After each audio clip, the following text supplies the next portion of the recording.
Dave Baker. And I'm Spandrew Spice. Welcome to Deep Cuts, the podcast where we pick a topic and walk you through the ins, the outs, and the nitty-gritty so you can appear like an interesting and idiosyncratic person at your next forced social function. Today's topic is... the SCP Foundation, Part 2. What is the SCP Foundation? Well, it's a connected series of user-generated short internet horror fiction stories that started on 4chan before migrating to its own massive, constantly evolving wiki page.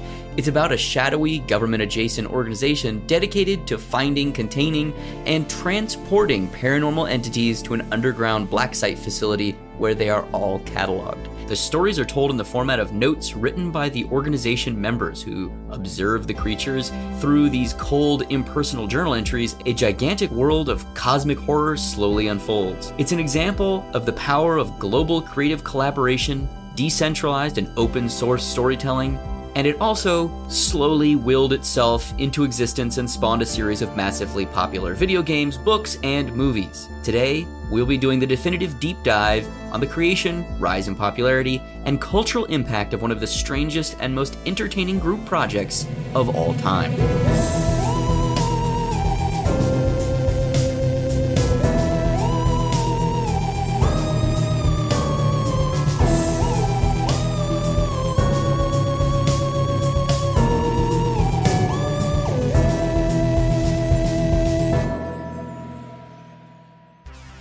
Act 5, Thank God and Video Games.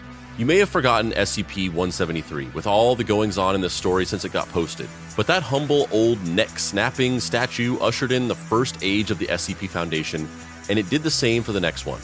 2011 was a quiet year for the Foundation. Changes to the deletion policy, someone getting in trouble over plagiarized art, and conflict between new users and old ones. The systems were in place, staff changed them when it was clear they weren't working, and everything moved forward. 2012 was something else entirely. On March 6, 2012, a site user brought up the production of a new SCP fan game by Finnish independent game developer Jonas Rikkonen, SCP Containment Breach. In Containment Breach, the player controlled a D-Class Foundation grunt trying to survive SCP-173 after it escaped containment. It had a timer that tracked when the player character needed to blink, and 173 only moved when the player couldn't see it. The player would need to explore a procedurally generated Foundation facility scavenging for useful items and evading SCP-173 and other escaped SCPs. Containment Breach was actually a follow-up to a previous game by the developer Haversine, SCP-087. Based on the SCP of the same designation, SCP-087 had the player explore a seemingly endless dark stairwell looking for the ground floor. So we're gonna look at some footage, some footage from this indie developed, two indie developed SCP games. First is this SCP-087. So this is SCP-087. There's not like a whole lot to this. It's not anything crazy. If you've ever played like Amnesia or any of those games, it seems very similar to Amnesia, or even like it almost looks identical to the Slender Man game, or I guess it's called Slender. As a matter of fact, when this came out 2012. Yeah, I guarantee this was just directly a clone of Slender. Slender came out around 2012, I think, if my timelines are matched up. So this just seems like a Slender clone. So you're walking through it's a first-person perspective game. You're walking through a dark, scary staircase. And I'm assuming that at some point you run into a spooky monster, which is SCP-087. Yeah, the interesting thing about this is that it seems very monotonous in that you're walking basically down the same staircase, and the light is... You've got like a headlamp on your mask or whatever, and so it's only lighting like about a 2.5 foot radius in front of you. And... video game cameras have a very specific style of movement that isn't necessarily like super lifelike. And part of me thinks this is really cool and like fun and experimental and like, oh man, yeah, I can see why you would totally be getting into this. And every time you're going down the same hallway, you would still be getting freaked out because it's like, oh, is there going to be something down here now? And another part of me is like, this is fucking boring, man. This is like it's just a staircase. Well, here's the thing about these Amnesia clones or Slender clones. I kind of think Slender in and of itself is an Amnesia clone, is like, you're right that like, I mean, and maybe somebody disagrees with me. Maybe somebody fucking loves Amnesia or loves Slender, and it was like the greatest gameplay experience they've ever had. But as games that you play, I think they are kind of boring and monotonous, and it's just kind of like a one-trick pony. It's kind of the same thing with Five Nights at Freddy's. Like, Five Nights at Freddy's is it's just got one mechanic, which is like, look at these security cameras, track the animatronic characters, and make sure that they don't come and kill you. Like, that's just literally what the game is. And yet there's 5 sequels and like a comic book series, and they're making a movie starring fucking, who was it? I forget. Arnold Schwarzenegger. But yeah, no, there's a movie they're making, and it's got some stars in it. But these games are incredibly monotonous, and I don't think particularly interesting as actual playable games. But, and I think this is massively true for Amnesia, and the reason why it's been replicated, they're like amazing for live streaming. Specifically, it's not even the gameplay experience, but it's the live stream experience.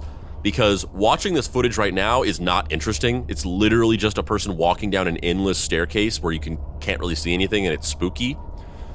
But live streamers specifically will like ratchet up this tension and be like, "Oh God, what was that noise? What was that noise?" And because of that specifically, these games become massively popular, specifically as games to stream. And the streaming of them turns around and makes the actual game popular with people to play, because it's become popular in the streaming world.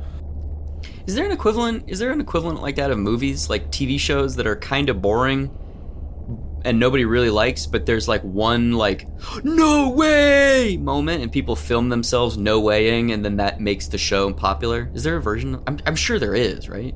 Like reaction videos on the like internet? Is there a show that like, I'm just trying to think if that's because I was about to say, oh, that's interesting, because that's kind of like something that's really specifically unique to video games, where the underlying game has a cultural import not due to the quality of the game, but due to it being a vehicle for personality. I mean, there probably is something more fitting to what you're saying, but the first thing that comes to my mind right now is just like the Drew Barrymore show. Like, who the fuck watches the Drew Barrymore show? But they specifically like pick out little moments where it's like Drew Barrymore tears up talking to Jennifer Aniston about the struggles of being a celebrity, and then it's like a 30-second clip of her crying, and then that goes like viral on the internet. Yeah, but even that's like a little different, because it's still inside the show. Like, I'm just curious if there is, because like they're, you know, watching trailer reactions and, you know, TikTokers like Soups or whoever, who are to me really annoying, but have these giant followings of people who are like, I gotta see Soups react to the new fucking Star Wars show. Fucking Soups. I wish Soups just actually reviewed Soups. I would love that. I turn on Soups, I'm like, I'm about to find out how the quality of a nice clam chowder. And then he's just like talking about fucking Black Adam or some shit. Like, who gives a shit about this? But that's the idea, right? Is that like Soups or Straw Hat Goofy or any of these kind of like film TikTokers, like they're never, even though they have millions of followers, they're never bigger than Star Wars or Black Adam, where, you know, they're not driving people to go watch Black Adam in a significant number, where they're propping up, you know, the Batman's success, because like the Batman isn't a great movie, but everybody watched the clip of insert TikToker or viral celebrity reacting to it. Like, it makes sense why that's a thing that's endemic to gaming, because it's so much more of an experiential thing. But well, I have a hunch or a hypothesis of something that might be what you're talking about. Well, although I don't know if I'm right, and maybe many people would disagree with me. And by the way, as we're talking, we're still just walking down a staircase. That's just, we've been going for 7 minutes of just walking down a staircase. This is the most featureless, non-mechanical game ever. Yeah, I would not be playing this game.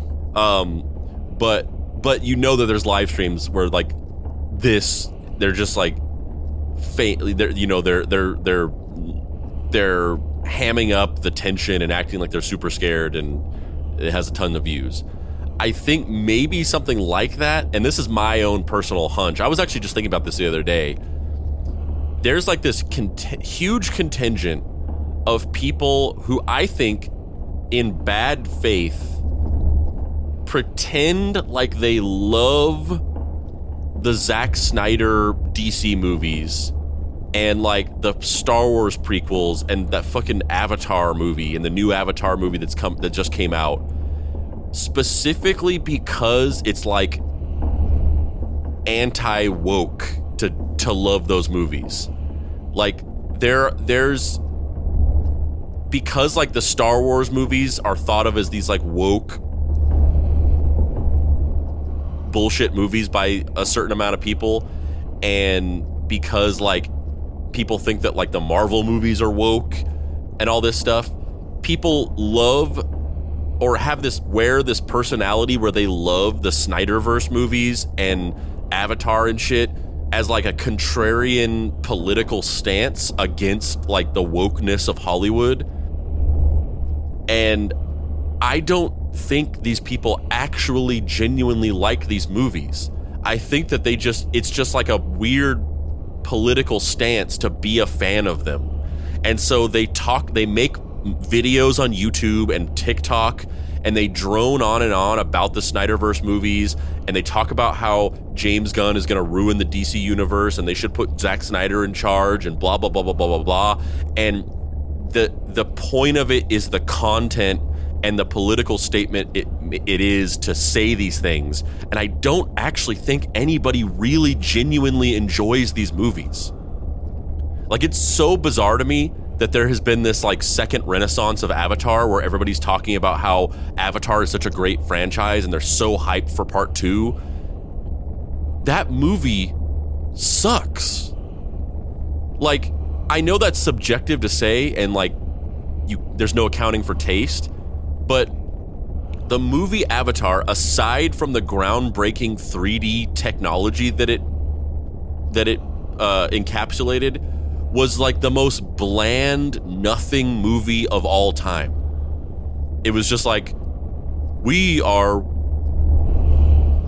a Native American metaphor, and these are colonial metaphors, and they are coming in and stealing our land, but then there's one white man who helps us to protect ourselves from them. It's fucking Dances with Wolves and Pocahontas and Ferngully mixed together.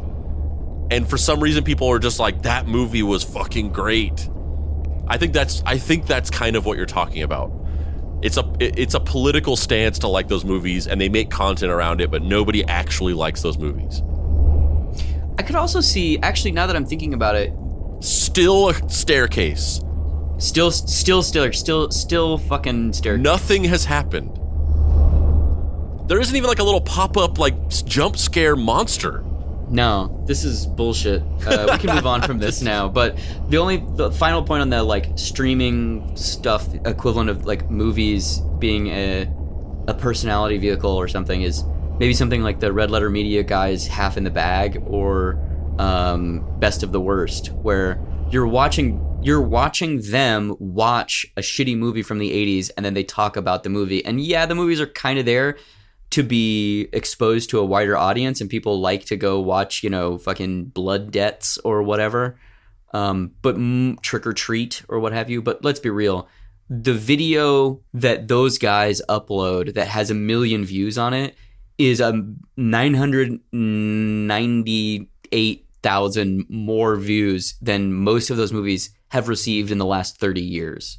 Yeah, 100%. I think you're right. I definitely think that's another example of it. Yeah, but which is interesting because they're kind of like the only people I can think of that are that well known for doing that. Like, there are other people who stream shitty movies, but they're like kind of usually preaching to the choir of just like people who like weird shitty movies, like you and me. Yeah, and Riff Tracks And Riff Trax / Mystery Science Theater 3000 is like, you watch the entire movie. So the movie is kind of part of it. Yeah. And I still feel like, yeah, actually, but you know what though? Riff Trax or Mystery MST3K, though, I feel like that's adjacent. It might be a little bit different, but that's a good point. I had not thought about that because you're going to it for MST3K, not, the mushroom people of Santa Claus Island or whatever the fuck it is.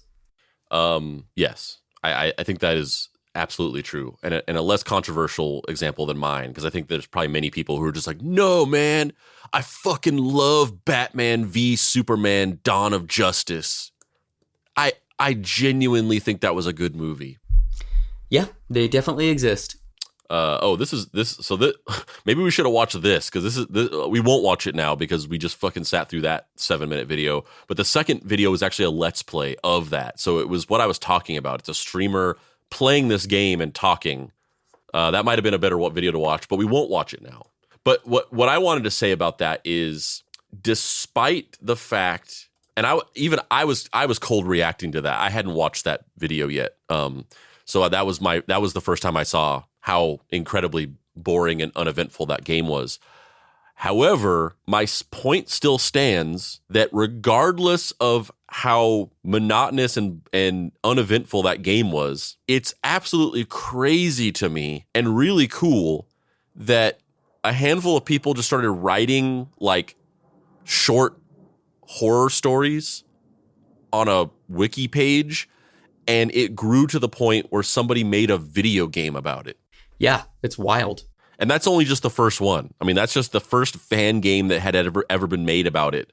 There's many other games, many other indie games that I'm sure are much better than that came after that. And there's even some actual studio, AA titles that have been made based on SCP, which we'll get into later.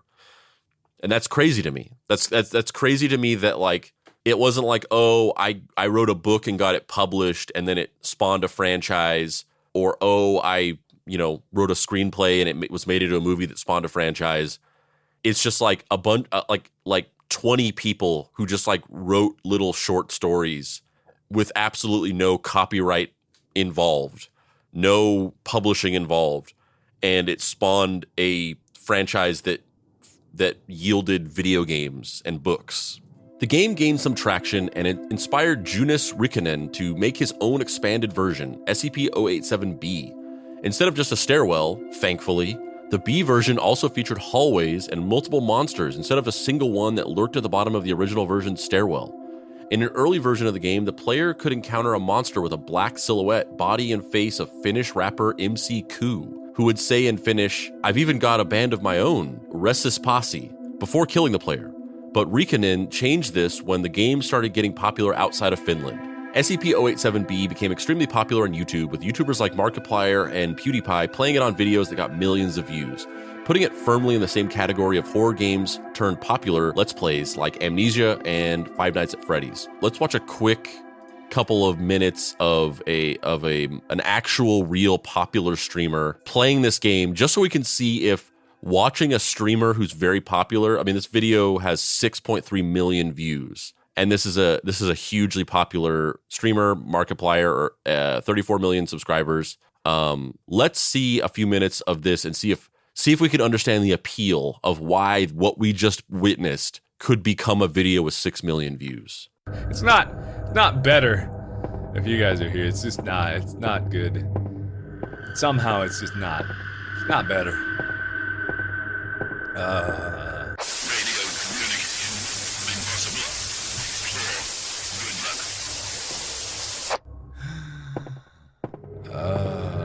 How about you turn down your volume? 20!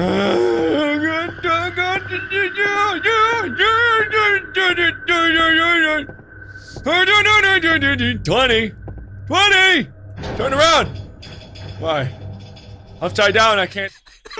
This might be the least audio-friendly thing we've done. What do I do? The context is just that he's playing the game and it's literally exactly what I said. He's just hamming up, being super scared and stressed out. That's the appeal of it. It's like it's 2 hours of just nothing, but he's just fucking going to town on like acting like he's scared, and it has 6 million views because of that, which is very fascinating. And I think the fact that the game is uneventful, like I was saying before, it's a feature, not a bug. With a large amount of positive feedback, Junis set out to make a new, more elaborate SCP horror game. This was Containment Breach, and it blew up even harder. For a brief time, it was the YouTube horror game. Once again, this is partly due to PewDiePie and Markiplier, who currently has 67 SCP Containment Breach videos with millions of views each. The other factor for its popularity was that it was a free download, meaning kids didn't have to get their parents' approval before playing the scary game their favorite YouTuber showed off. So let's look at a little bit of Containment Breach and see if this game is more than a stairway. I mean, honestly, stairways are pretty scary. Whenever I was a kid, one time my brother got through the little baby gate and fell down the stairs. That was pretty scary. And then one time my mom was walking down the same stairs carrying a load of laundry, and she slipped and broke her back. Oof. So, I mean, stairways are terrifying to me. It's a stairway to heaven. I hope that's just playing in the back of this Let's Play. Yes. It's like, oh yeah, the budget for this game was $250,000. We actually made the game for free, but we had to pay $250,000 to get the rights to Stairway to Heaven. It's just that same game, but we just put Stairway to Heaven playing in it. Yeah. Stairway to Heaven. I don't know any of the other. I don't like that type of music. I have no idea what else that is in that song other than that. You don't like that type of music? You don't like classic bangers? Are you a big Led Zeppelin person? Yeah. I mean, it's not my favorite band in the world, but for sure. I get the lead out. Would you say that you're a lead sharpener? Yes, although technically graphite hasn't been lead since the 70s. Yeah, so that game is kind of just the same thing. You're just walking through hallways and stuff. Really wasn't a lot going on there. But let's see. I don't really want to watch a PewDiePie video because he annoys me immensely. So I think Markiplier is a little less annoying. Yeah, he has less instances of publicly saying the N-word, I believe. Yes. I, as far as I know, he has never said the N-word publicly. Yeah, so this one he's being chased by SCP-173, the statue thing. I want to get to a place where we actually see this happening. A lot of people suggested this game to me. Please approach SCP-173 for testing. Nope. There seems to be a problem with the door control system. The door isn't responsive. That's a good thing, I suppose. You walk into this little containment unit, and SCP-173 is in there, standing against the wall like he was in the photo. Yeah, and then whenever you look away, it's able to move and it kills people. Yeah, it's just an Amnesia clone. Like, these games are all the same. It's first-person shooter, walking around creepy hallways, and then like sound design that's meant to make you scared, and then something jumps out at you. That's just what these games all are. This caused another huge influx of users on the wiki, one that dwarfed the boost having a TV tropes page gave. The wiki moved from having 50 new applicants a month to 50 a day, which swamped the site's staff. The last SCP video game project of 2012 was an SCP Foundation themed Minecraft mod inspired by Containment Breach. It mattered for two reasons. One, Minecraft and the SCP Foundation would continue to intersect into the present. Two, the creator of the mod claimed to hold copyright over all the mod's content, which the SCP Foundation considered to mean they claimed copyright over the SCP Foundation. Staff contacted the mod's developers and worked this out, but combined with other fan projects, it led to the creation of the SCP Licensing Guide, which allowed people to create more SCP projects outside the wiki. One caveat in the SCP Wiki's licensing rule is that the design of SCP-173 is not under the Creative Commons license like the rest of the SCP Wiki's contents. Izumi Kato, creator of the statue used for the original image, allowed the SCP Wiki to use it for non-commercial purposes after negotiations with the wiki staff. But Mr. Kato has not released its likeness under the Creative Commons license version 3.0, which is used by the SCP Foundation. Thus, the original photo no longer appears on the SCP Wiki, and there is currently a contest to redesign SCP-173 underway. So I talked about this in the last episode, but the picture used for the first SCP made, not SCP-1, but the first SCP made, SCP-173, the statue where if you look away from it, it kills you like the Weeping Angels from Doctor Who. It was just a photo that a Japanese artist took of their sculpture that was used and recontextualized into a story. The complication of that being that when they started making video games and writing books and all this shit, you're using this guy's copyrighted artwork that actually has nothing to do with your project. So they had to make a new drawing of, or a new design for SCP-173. And we're going to look through some of the better and worst ones in this massive list of all of these attempts at drawing a new SCP-173. Spoiler alert, I don't think they ever were able to capture the creepiness of the original photo, but we're going to look at these, and Dave, let's take a look at these and see what you think about some of these. All right, so this first one is created by Dr. Whitney 5. It is a similar location. It's a photo and Photoshop kit bash. It's a photo bash, basically showing a window, a dilapidated, brick wall with white coat of paint, and then they've photoshopped a creature over it. And it looks pretty cool. It's a weird, I don't know that it captures the same vibe as that initial statue does, but I like how otherworldly it is. Basically, it's almost like a trash bag with tentacles growing out of it and a large porous stone head that looks like it's got sores and or peanut shell markings all over, almost kind of honeycomb shell. Very alien, very otherworldly. I like this for a design for an SCP, but I don't know that I think it's SCP-173. Like, this doesn't look like a statue that comes to life and kills you. This looks like some otherworldly bacteria or creature. Yeah, for sure. I 100% agree. Next up, or did you want to say something? No, I was going to go to the next one. Next up, we have a submission by Tennis Face Draws, which is, it's a little hard to tell from the way that this artwork is done. It's a two-dimensional drawing colored in Photoshop. But I'm going to assume good faith and say that it is a drawing of a statue, not a drawing of a person. I think it's supposed to probably be a statue. So the creature in question is a fairly standard human anatomy, standing with its head cocked and its legs slightly akimbo, and its head basically is a skull face.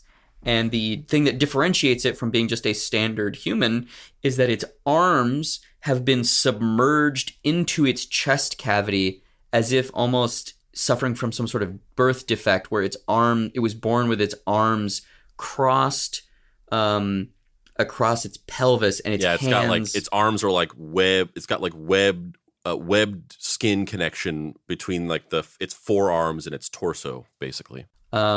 I like the idea of this design, but again, I don't think because it's a drawing and it's not clear if it's a statue or a actual monster that just looks like that. I don't think it's as communicative. I don't think it's the right vibe. Yeah, definitely not. And also, it's like, even I'm not a huge fan of the artwork itself, but it's more of a scary, creepy monster kind of design. And I think that the massive appeal of the type of thing that the original SCP-173 photo kind of conveyed was this idea of like this sort of like almost childlike, innocent looking thing that has some kind of ephemerally creepy aspect to it that you can't quite put your finger on. And then the idea of this almost innocent looking childlike thing fucking murdering you is what's appealing about it. And the dichotomy of like his whole shtick is that as a statue, he strangles you, but his arms aren't long enough to really even seem like they come together. Yeah. It's got stubby, disproportionate anatomy that gives it like a kind of like almost like a chibi, like childlike look, which is creepy, always creepy. What about this next one? This artwork is by Oh Yeah Juice. I am not a fan of, I mean, the drawing is fine. It's cool, whatever. I'm not saying that, but I'm not a fan of the idea of this, which is that the statue is almost more like a voodoo doll. So it's a anthropomorphic doll that's obviously some sort of like flocked fur or muslin material. And it looks vaguely reminiscent of the existing statue, the original photo, but just kind of voodoo dolled-esque. Yeah, that doesn't feel like the right direction to me either. That doesn't feel otherworldly enough. And also, the whole thing is that it's made of concrete and rebar, you know? Like, I'm not digging this one. Yeah, I agree. I don't think it's the right vibe for this. I do kind of like the actual drawing because it kind of reminds me of old school early 2000s Newgrounds Flash animations, which is just like, you can get me with that every single time. But yeah, as this, I don't think it's good. What about this next one? So this one is done by The Volgan, and it is a piece of CG artwork rendered to look like a photograph with then a kind of like almost diffused VHS grain or diffused filmic grain put over the top of the CG rendering. The actual SCP-173 itself is more like an obelisk, like something out of 2001, where the body of it is just a large cylindrical or cylindrical-esque cone shape. And then there's a rod, like a rebar rod, and then a giant circle, like a stone circle. And out of the center of the stone circle, a human arm is protruding, and it's holding and strangling an SCP worker. This one's my favorite. I really like this. I think this is creepy. It's otherworldly. Makes it feel more kind of like some sort of piece of a totemic religion where people used to worship this idol, this false god of for some reason, and it has now gained sentience in some way. I like this a lot. What do you think? Yes, I agree. It's funny that our opinions pretty much match up exactly on these, because I think that this one, it has the quality that I'm talking about, where it's not supposed to be like a scary looking statue. It's not supposed to be creepy looking in like a traditional sense. It's not supposed to look like a monster. It's got the like basic childlike design and features of it that make it creepy through the sort of dichotomy of what it looks like versus what it's capable of doing. Yeah, it has the quality. It's not quite as good as the original one, but it has that quality. And it kind of reminds me of the fucking weird little girl statue from Squid Game, where it's like that quality of like a creepy, childlike looking thing that's like expressionless face. You fill in the blanks with your own imagination of how horrifying it is, essentially, versus a scarier thing where you're just like, oh, it's supposed to be that amount of scary. They've dialed in the amount of scary this is supposed to be, and they've either failed or succeeded at that. But no matter what, it can never match what you can build up in your mind with a very basic, expressionless, non-detailed thing. You know, the whole, you know, the simpler, the more you're able to imprint your own ideas onto it. So the final entry is, it looks like a mixture between a worm and an old used cigarette. It is a weird double-headed, almost insectoid creature that appears to be made out of some sort of stone, with stone arms coming out of it, and then hair growing, like little wispy hairs growing out of the stone structure, and it's siphoning blood at the bottom. Again, this is really good. Like, this is a photoshopped illustration, but this is really cool looking. The only problem is it's not SCP-173. Yeah, it's probably the best, like, in terms of just like a piece of like an illustration or a digital painting or a CGI rendering or whatever this actually is. I can't fully tell. But yeah, it's not, once again, it's just a creepy looking thing that I don't think matches what this is supposed to be. Yeah, it's really, really good. Just the wrong type of good. So I guess ultimately, do you think that they were able to recreate the quality of the original SCP-173? I mean, it's just an impossible feat. Like, you're just trying to. It's just not going to happen. It's just a different thing. But I do like this idea of this weird obelisk with a hand coming out of a circle stone. I think it's really cool. And I think the fact that the stone is like 8 feet in the air and the arm is just like a normal sized arm, so it physically can't reach down far enough to strangle people, provides a similar level of, well, that doesn't really work in the same way that the original sculpture had tiny baby arms. And, well, that doesn't really, his whole thing is he strangles people, but he can't. There's no way, like that tension is what you want from this. And I think that's there, you know, it's cool. I like it. But it's just a different thing. It's its own thing. But at least it's in the right ballpark, not these other guys who are just like, but what if it was a fucking spider worm penis? Really quick, before we move on, I took the description of SCP-173 and I plugged it into Midjourney, and this is what it created. I just took the literal description of it. I think it took the idea of it being a statue made of concrete just in a whole other wrong direction. But what do some of these look like, Dave? There's 4 options because Midjourney produces 4 variants when you put in a prompt. So there's four options. Each one of them has a box shape to it, which is kind of interesting. The first one appears to be, it's basically like a rusted old radiator box with a sculpture of a skull on the front. The second one is, I can't even tell what that is, some sort of metal siding on some sort of bridge or something.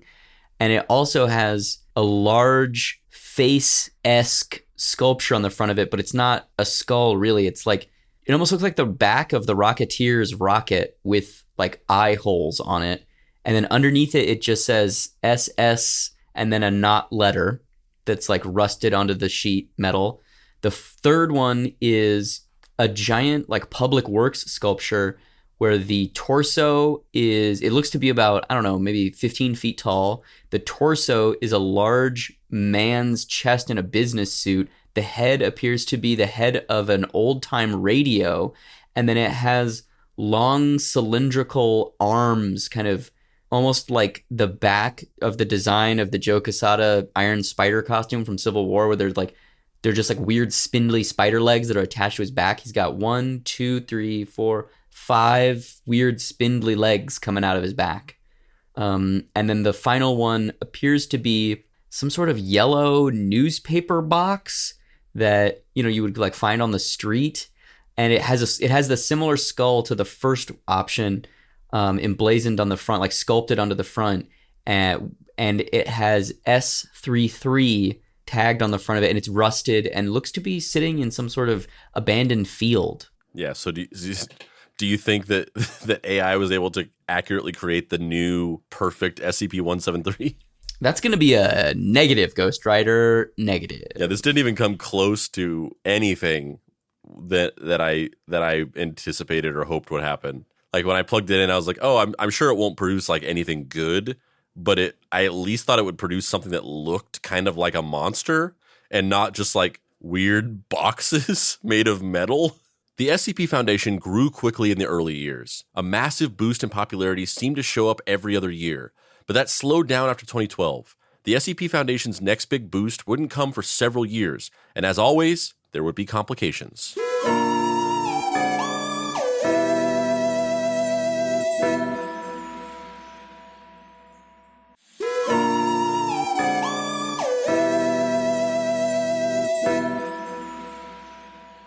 Act 6. Into the present, kicking and screaming and navigating today's social issues in kind of a clumsy way. We live in the age of mass communication. It means ideas can spread, and they can spread past national boundaries. There are currently 12 foreign language SCP wikis recognized by the original one, and 4 more in development. These wikis host translations of English SCPs and original entries in their language. The earliest dating back to 2010 with the Russian SCP wiki SCP-RU. The staff on this project was very small, with only 3 active members running the project sometimes. Interestingly, it had many of the same problems as the English SCP Wiki, such as vandalism, the need to develop site rules as it went along, and having to ban one of their most prolific authors due to a major disagreement with other users in a debacle the site avoids talking about. Apparently, he responded negatively to criticism of a group of interest he invented. The site's other problems were more idiosyncratic, trying to find a way to get rid of the lingerie ads in their wiki and someone trademarking the SCP logo. This is a recent development. Audrey Duskin is a Russian man who developed an art book based on the SCP Foundation called Art SCP back in 2015. In 2017, he announced that a film company had approached him and offered to make a movie series based on the SCP Foundation, and he offered SCP-RU's senior staff the opportunity to create a uniform SCP canon to be used as the basis for the script he would present to the company. Duskin said he would make sure he was the only point of contact between SCP-RU and the film studio to ensure that there was no possibility of the SCP Wiki committing fraud. He offered a 50-50 deal between himself and SCP-RU if he successfully sold the script, but the Wiki staff would be given a lump sum and had to divide the funds themselves. During these negotiations, the Russian SCP Wiki made it clear that they wanted any SCP films they helped create to be available for free through a legal channel. They received no further word on the project. In 2018, a company called Geek Funko 3 sent a message to SCP-RU that their sale of SCP-themed merchandise had been threatened with legal action by an anonymous individual claiming to own the trademark to the SCP Foundation. Some users joked it was Audrey Duskin. It was Audrey Duskin. He had registered his trademark of the SCP Foundation with the Russian Federal Service for Intellectual Property in 2017, and by 2018, it was valid in all Eurasian Customs Union countries. He hadn't told SCP-RU. Here is a translation of his explanation to SCP-RU when a representative asked him about this. And before we read this real quick, just to recap or clarify, there's a Russian chapter of the SCP Wiki that just translates existing SCPs written in English and also writes their own. Like all of these SCPs, they sell merch through the site.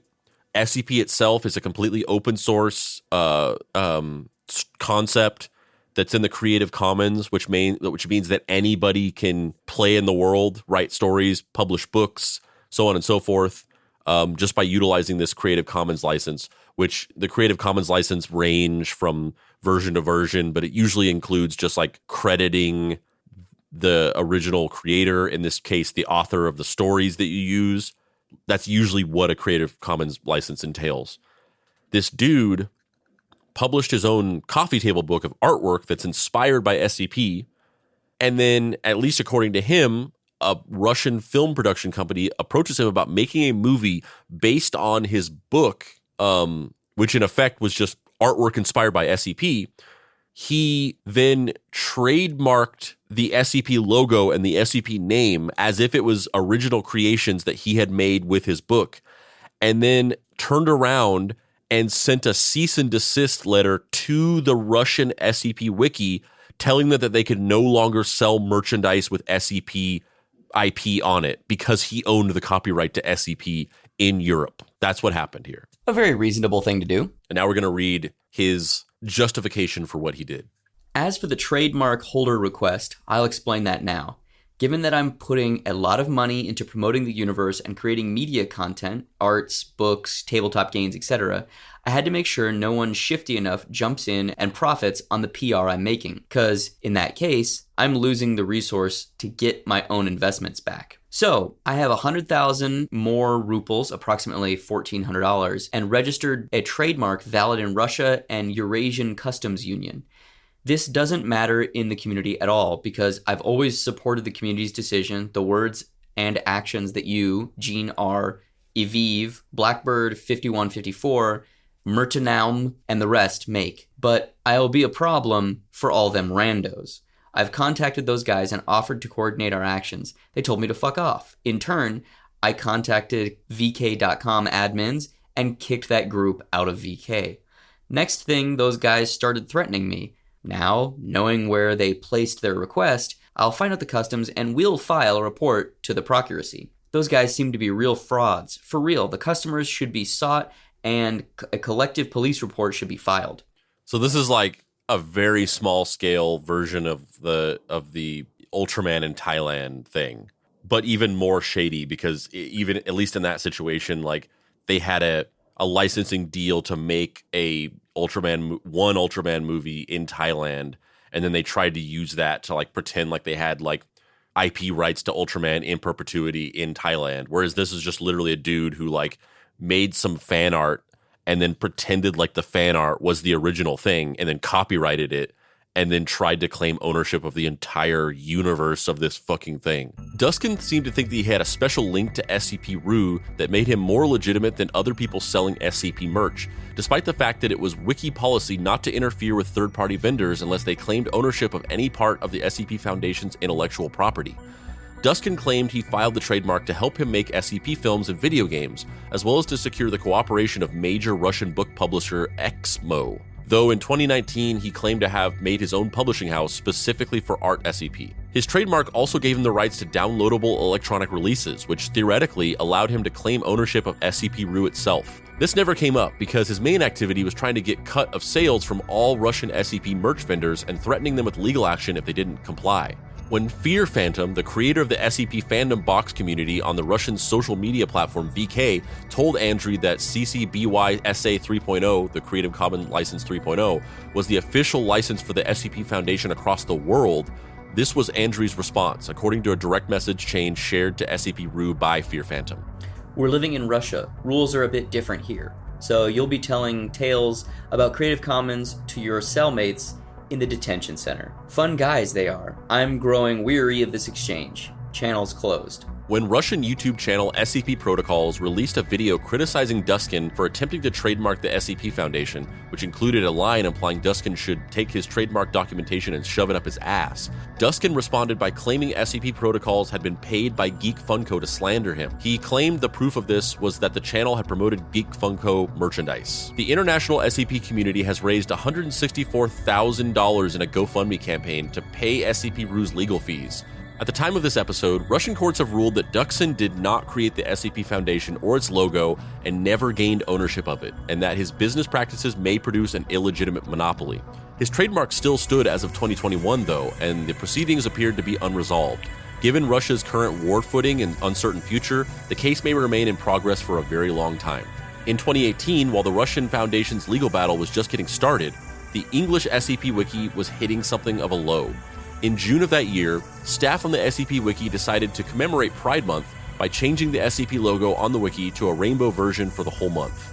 Some people took issue with this. People were angry for two reasons. The first was the most obvious, pushback against increased visible gay presence. The second was that the site broke kayfabe. The SCP Wiki was nominally supposed to look like the site of the fictional SCP Foundation. Either the site was no longer holding this up, or the organization that constantly modifies people's memories, casually kills people for the purpose of research, and puts anything it doesn't consider normal in secret holding facilities celebrates Pride Month. Which actually, I think that's perfectly valid, because that's what real companies do in real life. These companies, they're all horrible, evil conglomerations that do awful things behind the scenes, and then every Pride Month, they're like, rainbow logo of Chiquita banana walk, like that's real. That's literally what the SCP Foundation would do. They would be like, rainbow logo. As they're like dragging superpowered people out of sovereign nations into helicoptered black sites and putting guns in their mouths and then being like, where your allegiances lie? Are you a part of the weird fucking Cthulhu invasion?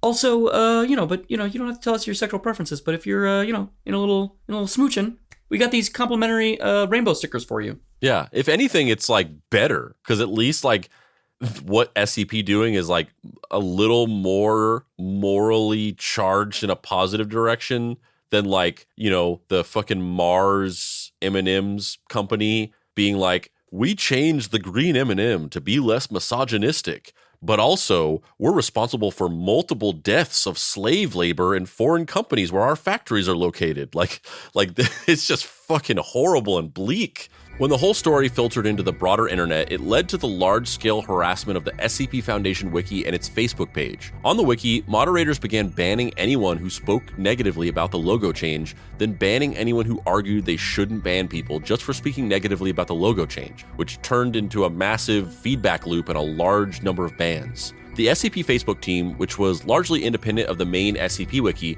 released a series of statements not approved by the SCP Wiki, which just made the situation worse. Some users who supported the logo change organized counter-trolling attempts. They were not banned, despite being in violation of the same harassment rules as the people the original bans were attempting to stop. The whole flame war ended in mid-June. Some banned users got reinstated, the SCP Wiki took more direct control of the Facebook page, and moderators reworked some of their policies. On certain SCP Wiki pages, the logo is permanently in gay or trans pride colors, which, like, of course this happened. We got through an episode and a half about a thing that started on 4chan. Inevitably, we were going to get to the "and they hated gays" part. But, to be fair, the actual administration of the SCP Wiki was not, they were on the right side of history, and it was some bad actors who were responsible for this. Also, around this time, another thing that we should say, which once again, something that was born on 4chan, inevitably we were going to get to this point. Around this time, there were also some situations where some writers got banned from the site for doing a little underage grooming type stuff. And, like I said, of course, it's a bunch of like 40-year-old dudes writing weird fan fiction on a wiki page. Somebody was going to get groomed somewhere. So that happened. And as a result of it, they banned all these writers and they created an age limit restriction for the wiki. So they moved the age, minimum age from 15 to 18 to be able to access the wiki, which is a shame because it's like a bunch of kids who just want to go on there and write some. I mean, I don't know about you, Dave, but like when I was a kid, certainly younger than 15, like I cut my teeth on like hanging out in forums and making music and posting it in music forums and writing stories and posting them in other forums and just, making videos and posting those in like filmmaking forums. And don't get me wrong, like I got fucking destroyed. I got roasted so hard. It was a formative point in my life where either you could say that like it was a good thing that my skin was hardened by like getting all this feedback from a bunch of shitty internet guys, and it actually made me like stronger and more able to handle criticism. Or you could say that it like emotionally broke me and like set a tone for the rest of my life that I have PTSD about criticism. Who knows?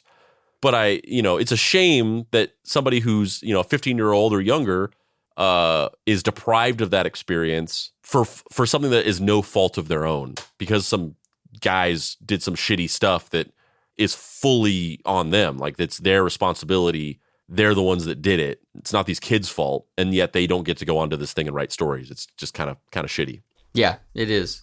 But also it makes sense. Yeah, 100%. I mean, it's one of those unfortunate situations where you're like, at the end of the day, like it's a liability for the people that run the site. And it's also like, yeah, I mean, maybe a 15-year-old shouldn't be hanging out on this site with a bunch of adults, like interacting with them. Like maybe that's just an inappropriate dynamic. In the year 2019, there was an enormous explosion of SCP fan projects on YouTube.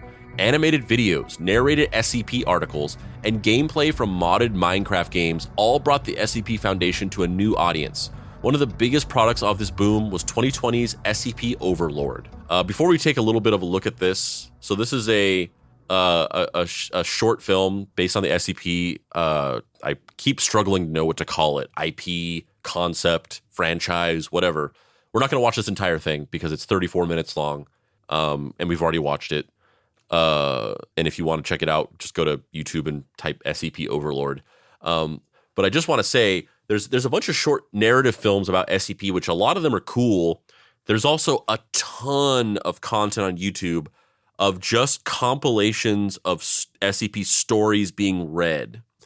And if you're interested in checking out SCP, like this is kind of a great in to the universe, because you can just throw on a 3-hour video of somebody just reading SCP stories almost in podcast format. Sometimes they're narrated with like different actors playing different characters and actual sound design. Sometimes it's literally just a person reading the stories. It's a great way of just like throwing on a 3-hour video and hearing a bunch of SCP stories while you're working or whatever, or on a run or whatever, taking the train or whatever.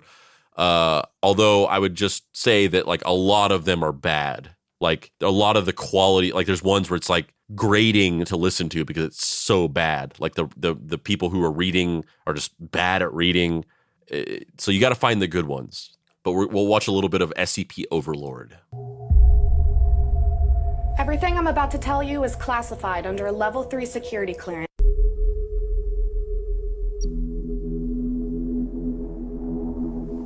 So the movie starts with a kind of exposition. Oh shit! The movie's fuck me. You got SCP'd. Dave got SCP'd. So the movie starts with an exposition dump of a bunch of these GIs sitting in a room listening to some sort of officer in a leadership position giving them a debrief about this mission they're going to go on. They're going to go find this cult that supposedly is dangerous to the local community. Then we kind of get a scene of them, all these kind of like Blackwater-esque soldiers wearing face masks, holding tactical gear, deploying out of helicopters and walking across fields. And as they move across the fields, they find this large, multi-pronged cross-like structure lit on fire. One of the guys takes out a little digital camera, and they snap a photo of it. And now we're getting a wide shot of a bunch of fog, and 15 guys deploy out from the fog, and in military fashion. The front row take a knee as the two leader officers are kind of like looking out over this farmhouse. This is my favorite shot in the whole thing, I think. They look up and they see 10 to 15 people just floating in midair above the house. Yeah, and this like SCP Overlord, like this came out a couple years ago. That's 2019, I think. 2020. So like this shot of these people just kind of like floating in midair, it predated Stranger Things season 4 with that same shot of the character Max like floating up in the air, and it predated a game we're going to talk about later, Control, which was based off of the SCP concept, with a similar gameplay mechanic in that game. So it predated both of those things with this really cool visual of somebody just like floating in midair, kind of like in a trance.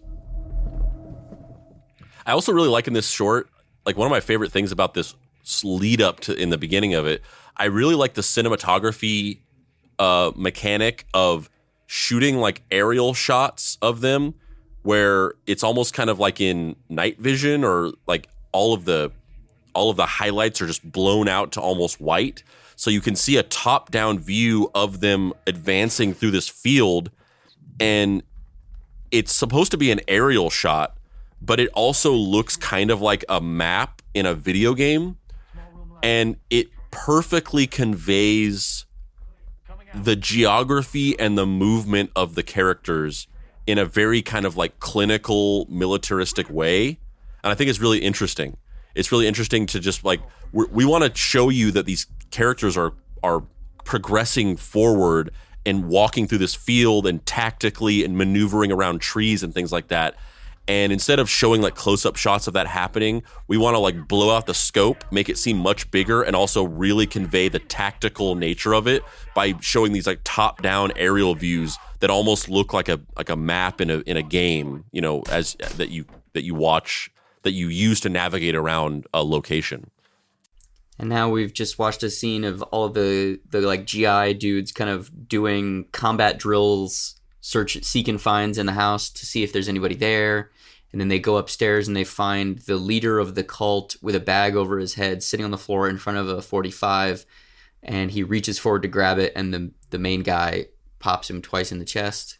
The thing that I kind of like about this is it instantly, we've talked a lot about how the SCP stuff is like pseudo-fascistic and military porn. And there's a lot of movies that are subconsciously that. But the thing that I like about this short is how they introduce you to the world through show don't tell, where they're like, instead of, yes, you get that they're combat guys by the fact that they're wearing combat gear and they have masks on and they're holding fucking rifles or whatever. But it's really fun to see them exercising military knowledge in a way that most movies don't usually do. It's so I feel like accurate is maybe a little bit of an exaggerated word, but like it's so detailed and dedicated to being accurate to the point where there's actually this big contingent of reaction videos on YouTube of actual Marines and other military service members watching it and like reacting to it and like commenting on how accurate it is, basically. Like there's a ton of videos like that on YouTube that you can look up. Yeah, it's really, from somebody who's obviously not in that world, it gives everything just an immediate grounding when you have these guys.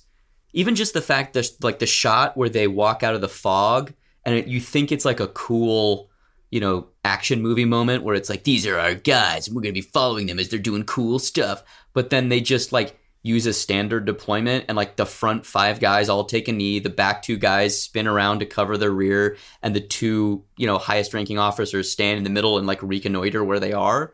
Like just that alone tells you that this is a well-oiled machine. These guys know what they're doing, and that the people that have made this short either are ex-military or have really done the research to make it into a authentic, like you're saying, accurate representation of what a situation like this would be. And yeah, they go through the house and they're finding different objects. There's a painting that looks like it's a shot of down a hallway. And then eventually later, one of the main GI guys is going to find a camera. Yeah, so we don't need to watch any more of that, especially because I feel like it's kind of lost on a listener. But aside from what we already talked about, what did you think about Overlord? It's very impressive. The production value is really cool. It's very well written. I like the fact that all the soldiers are anonymous, even though they have names. It feels, and they have a very familiarity. They have a real sense of familiarity with each other. It feels like you would want an SCP thing to feel, where it's not like there's a hero and he must go up against the unknown. It's exactly what it should be. Faceless, anonymous dudes acting in a cold, impersonal, militaristic fashion, investigating a situation that is otherworldly and trying to solve it. I think what's kind of interesting about SCP, like this especially, but just the concept in general, which this kind of magnifies, is the concept of a workplace environment that involves strange or paranormal, otherworldly, or high-stakes situations, and portraying the mundanity of working somewhere like that, where eventually that becomes sort of blasé to you. And I think that's done a lot in things, but I think the way that it's usually done is kind of similar. It's basically like that web series, the Aperture Labs web series, whatever that was called, where it was like it was like a workplace. It was a web series that was like a workplace comedy about the scientists working at Aperture Labs, which is the company that creates the GLaDOS system, which is what the game Portal is based on. Like creating all these like crazy science fiction-y things and running experiments on people and things like that. Or like the office scenes from what the fuck was that movie called? The Drew Goddard movie about Cabin in the Woods. The office scenes from that, where there's this corporate there's this company, this corporation that's in charge of like appeasing old gods to make sure that they don't destroy the world. And so they run all these simultaneous rituals across the globe every year to do these ritual sacrifices to make sure that the old gods don't come back. And it's all run very bureaucratically, and it's a bunch of like, white shirted office workers that are walking around like betting on who's going to die first and all this stuff. Like that's the way that I think it's usually depicted. And I don't dislike that, but I think this is a really interesting and different way of depicting that, where it's not like, oh, we're working in a weird science fiction or paranormal organization where crazy shit's happening with ghosts and monsters and shit like that, but we're so used to it and so jaded that we're just sitting around joking with each other. Like it's not that. It's just literally the cold, clinical, like grunt worker type thing, where it's like this is just our fucking job. Like we just do this. We don't freak out about it. We just get our job done and move on. Like, I kind of like that. Currently sitting comfortably at over 14 million views, SCP Overlord is the more ambitious sequel to 2019's SCP Dollhouse, both posted on the Canadian YouTube channel Evan Royalty. So we won't watch any clips of this or whatever, but we also watched Dollhouse. Would you recommend people watch that one as well? It feels to me like working it out. It feels like it's okay, but I feel like Overlord is really good. And this sounds mean, but like Overlord's a real movie, and Dollhouse is like a bunch of friends who obviously really like SCP trying to make an SCP thing. I would once again agree. In a strange way, it's very similar to the earliest SCP stories from 4chan, when the Foundation's structure and purpose were kept deliberately vague. Its focus on the special forces-like mobile task force even brings back the military element that was lost in the transfer to the wiki. It's not dissimilar to the story of the American airmen finding 173 we brought up at the beginning, albeit executed with much more finesse. This was a great idea, since it allowed people to get the same hook that had been so popular in 2007, rather than throwing them directly into the deep end of Sarkic cults, XK scenarios, the O5 Council, and the larger moral implications of the Foundation's mission. Another part of Overlord's popularity was the filmmaker's background. Evan Royalty had previously made a number of movies with video game footage, Machinima. Their earliest SCP videos, First Contact and Ghost Town, were actually made in GTA 5. They had developed a fan base before they came out with the live-action films, and those people who knew them from their beginning videos provided this and Dollhouse, their first live-action film, with an initial bump of viewership to boost its popularity on YouTube. That's actually kind of like a side note, but it's something that I always kind of thought about and observed. The 2010s and late 2000s machinima YouTubers to live action short film directors pipeline is very common, I think. You see so many of these people who got big making these machinima short films go on to make these like really well made action shorts, and then eventually maybe even feature films. And I think that part of the reason for that is because one of the biggest challenges to making a movie, aside from like money and financing stuff, like if you have that in the bag, aside from that, is not necessarily the idea. It's not necessarily getting the equipment, because I mean, anymore even you could make a fucking movie with a phone, but even years ago you could make a movie with a $150 camera that had video functionality. Shooting outside to get good lighting, learning basic 3-point lighting techniques, and using just like cheap shop lights and shit like that. Like, it's not going to be the best in the world, but like that's not the biggest challenge. The biggest challenge of making a movie, especially like a highly choreographed action film, is the logistics of blocking and planning out the shots and getting everything that you need and coordinating a team of people to make this thing where there's multiple actors and there's all this choreographed movement, and there are scenes where you're, doing stunts and things like that. And I think that there's probably something to the fact that these people who spent hours upon hours upon hours essentially creating animatic storyboards with the machinima technology, like using modded game engines to make little movies, were probably well suited to just transfer that skill set over into live action filmmaking and being like, I already know how to plan out making a whole movie. All we need is just the cameras and the fucking people, and we can just do this. Yeah, and there's like some big people that came out of that stuff too. Like didn't maybe actually I might be confusing this. Didn't Kevin Tacaron, is that the guy who made the Mortal Kombat web series, didn't he come out of that stuff?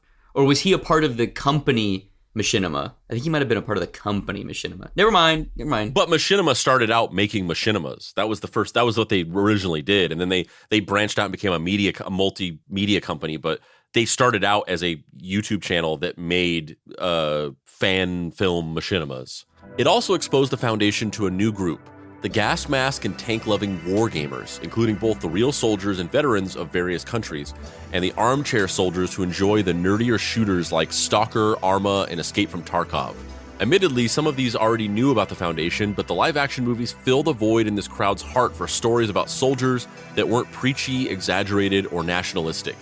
This was a story that filtered another genre, urban fantasy horror, through the lens of military life, rather than using soldiers to make an argument or retread one-man army cliches. Especially in the case of SCP Dollhouse, Evan Royalty's mobile task forces were conducting the type of raid that an actual soldier would have heard about, if not actually done. Dollhouse and Overlord both heavily feature MTF soldiers breaking into secured locations to capture important people or steal intel, exactly the kind of things both foreign and local forces did during the global war on terror. It may not have been personal for most of Evan Royalty's core audience, but it was close enough to what they had heard of to feel authentic. And I think it's a great point, like, for better or worse, I don't know if this is a good thing or not, but taking the mechanical tropes of military fiction, but sanitizing off any of the actual literal political commentary that comes with, is a great way of basically the same as what we're talking about now. Like we both talked about the short film. We both enjoyed it. We both liked the mechanical elements of it. But if this had been a short film that was like fucking going into some vaguely Middle Eastern village and killing terrorists, like we wouldn't want to watch that. That would not be something we would want to like or so it's like it's this weird way of like smuggling in military porn to people who the more nationalistic form of that would not be palatable for better or worse. Beyond tactics, protagonists who are tough without being superhuman, and creepy monsters, the appeal of these kinds of SCP videos extends to the fact that they're on major websites in an easy format. A lot of people aren't down to read web pages, and SCPs have just gotten longer as the wikis go on. Movies, narrated SCP videos, and animations give people who wouldn't otherwise go looking for SCPs an opportunity to find them and take in the story in as little as 10 minutes. In short, the market for paranormal stories on YouTube is bigger than the market for collaborative digital writing projects hosted on non-wiki wikis. Which, once again, I'll say, I said this last episode, once again, identical to QAnon and the way that it functioned and disseminated. Identical. It was a thing that was being generated in this small community and then taken and made mainstream by people making YouTube videos about it. Identical. The world of animated SCPs also blew up around 2019 and 2020, probably boosted by Overlord. The SCP Illustrated had been making animated videos about different SCPs since 2017, but in the year 2020 alone, 3 animated SCP channels that would quickly become massive broke onto the scene. SCP Animated, Tales from the Foundation, The Rubber, and SCP Explained, Story and Animation. And we don't need to watch more than like a couple seconds of these, but just to give a sense of like what type of content we're talking about here. It's just literally this. It's just reading the stories on in a video. Yeah, it's just literally the text from the SCPs like pop up on screen, and then there's like stock footage in between that kind of gives it atmosphere. Yeah, and this has 1 million views. We're in the wrong line of work, bro. SCP Animated Tales from the Foundation is part of a larger network of YouTube channels called Newscape Studios, which produces a whole host of YouTube videos targeted primarily at kids, which now includes cartoons, Fortnite gameplay, and started with the Minecraft SCP roleplay series, which has 228 episodes and a long-term plot. With all the new interest these animated SCP videos there are some downsides. First of all, unlike some of the other SCP fan works, they tend to directly adapt SCPs and tales from the wiki, so any changes made in the animation are deliberately honing in on the territory of the original writers. In particular, The Rubber is known for changing the specifics of SCPs and removing female and queer characters from adaptations of stories from the wiki. The other problem is the fact that multiple of these channels are created by bigger YouTube projects hopping on the new SCP bandwagon and making money from it. And I don't know if this became an issue or is an issue in this SCP world, but I know that this actually became a huge problem in the No Sleep subreddit community, where in this exact same way, there's a massive cottage industry for just taking a big compilation of No Sleep stories and recording them in voiceover and then slapping some like creepy picture on it and uploading that as a YouTube video. And that practice has been done for years. And these YouTube channels have millions upon millions of followers, and the videos have millions upon millions of views. And finally, the authors of No Sleep Stories like got fed up with it, and they started demanding that people stop taking their stories and making them into YouTube videos. And they even did this thing where they struck for the No Sleep subreddit went on strike for like a week where they made it a private subreddit where nobody could enter except for the existing members so that people would stop stealing their stories and making them into YouTube videos. I don't know if that similar thing happened with SCP, but when you think about it logically, it makes a lot of sense. You write a story, no, it's not copyrighted technically, but then some Yahoo just comes along, records themselves saying it, and makes thousands of dollars. The narrated SCP channels are less contentious. YouTube channel The Vulgan has been making audio versions of SCPs and Foundation Tales since 2012, and his rendition of the voices of SCP-049 has gotten so popular that he voiced the Good Doctor in SCP Containment Breach and a series of interview recordings on 049's official wiki page. The Exploring series is another particularly popular narrated SCP channel, though it's not just an SCP channel. It started in 2013 with a video about the movie Cube and has done series such as Exploring the Cthulhu Mythos, Exploring the Elder Scrolls, Exploring Celtic Mythology, and Exploring History, but Exploring the SCP Foundation is their most popular one by far. The channel has almost 900,000 subscribers and appears to be the work of one man with a lot of dedication to telling people about things he likes. In the past 3 years, the SCP Foundation has expanded to all sections of YouTube, from kids YouTube to military YouTube to corporate YouTube to ASMR YouTube and beyond. Results are mixed, but YouTube was the jumping off point that allowed the SCP Foundation to fully become a part of the internet's collective unconscious. You can just put the SCP Foundation in things as a stock concept and people will get the idea. Which brings us to Control. Control is a game released in 2019, right as the YouTube boom was happening.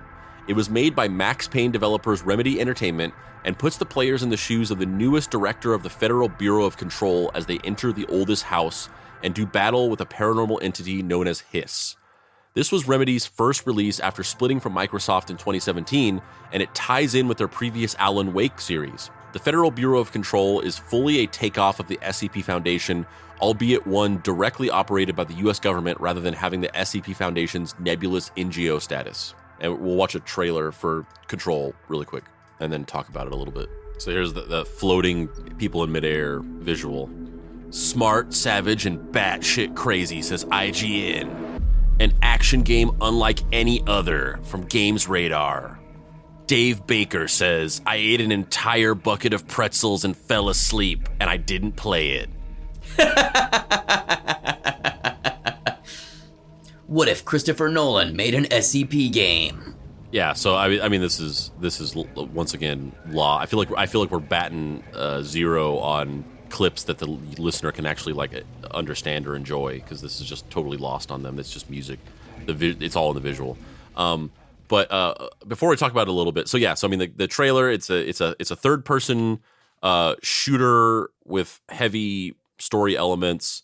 You are a character named Jesse, who's the new director of the Federal Bureau of Control.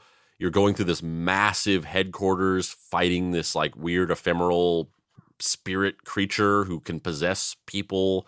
Have you played this game? I think I know the answer to this, but have you played this game? No, I have not, but it looks really cool.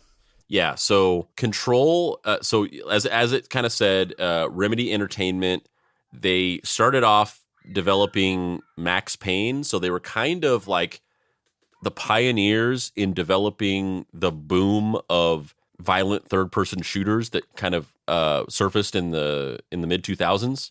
So like Max Payne came out and it spawned just like a whole genre of like mature third-person shooters with like typically dark storylines.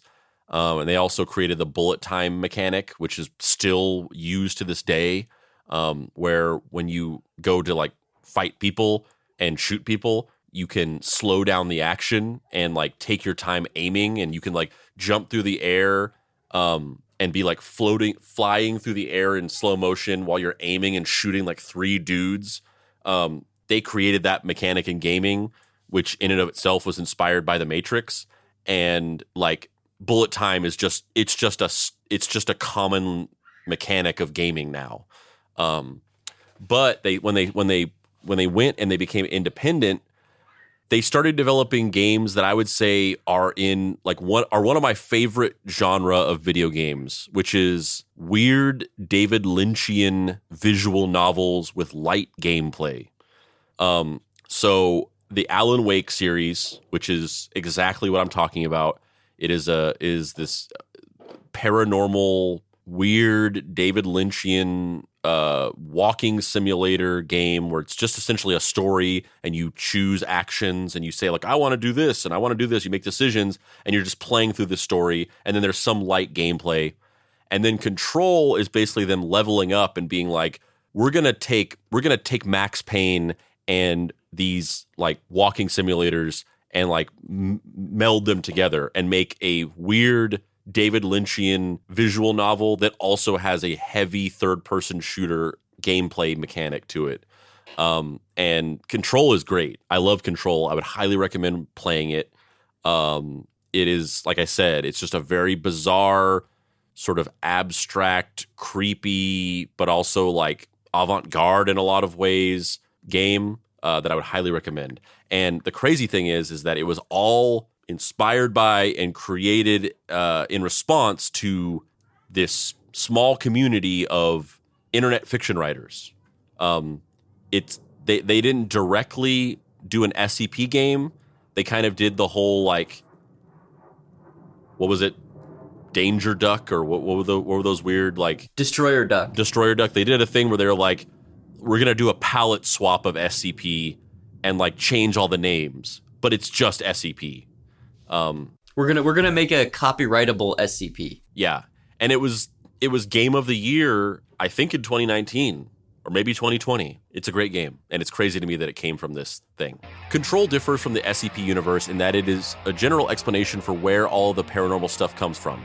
Altered world events, Control's equivalent to the SCP Foundation's anomalies, are manifestations of the human collective unconscious, which in turn can generate physical paranormal artifacts called objects of power. This is all connected to a mysterious entity called the Board, which dwells in the astral plane.